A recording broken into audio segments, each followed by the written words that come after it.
కుక్కకి తోక ఎందుకు పెట్టాడో ఇంతవరకు ఎవడూ చెప్పలేదు. కుక్క తోకకి ప్రయోజనం ఏమిటి చెప్పండి? గేదెకి తోక ఉందంటే అర్థం ఉంది, ఈగలు తోలుకుంటుంది, చాలా పెద్దదిగా ఉంటుంది. గుర్రానికి తోక ఉందంటే అర్థమైంది, కుచ్చు బ్రహ్మాండంగా ఉంటుంది, ఓ అటు ఇటు తోలుకుంటుంది. కుక్క తోక ఈగలు తోలుకుందుకు పనికిరాదు.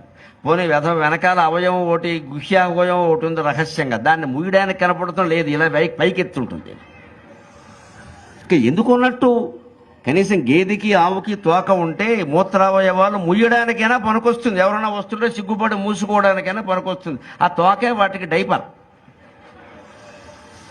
ఈ కుక్క తోక దీనికి డైపర్ కాదు. ఇది ఎందుకంటే ఇలా పైకి వంకర తిరిగి పైకి ఉంటుంది, పైకి ఉన్నప్పుడు ఏదో ముయ్యడం సాధ్యం కాదు. దాన్ని నువ్వు కిందకి దింపినా వీలు కాదు, పైకి లేస్తుంది.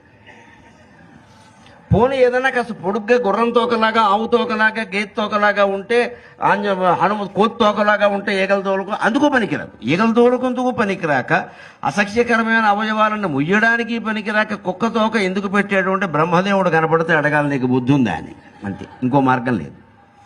చాణక్య నీతిలో చెబుతాడు, కొందరు మనుషులు ప్రపంచంలో ఎలా ఉంటారంటే కుక్క తోకలా ఉంటారు, అటు ఈగల తోలుకుందుకు పనికిరారు, అటు కప్పుకోవడానికి పనికిరారు. ఉన్నారు, ఎందుకు ఉన్నారంటే అలా ఉన్నారంతే, ఎందుకు పనికిరారు. కానీ ఆశ్చర్యం, ఆ కుక్కకి తోకే అందం, తోక లేకపోతే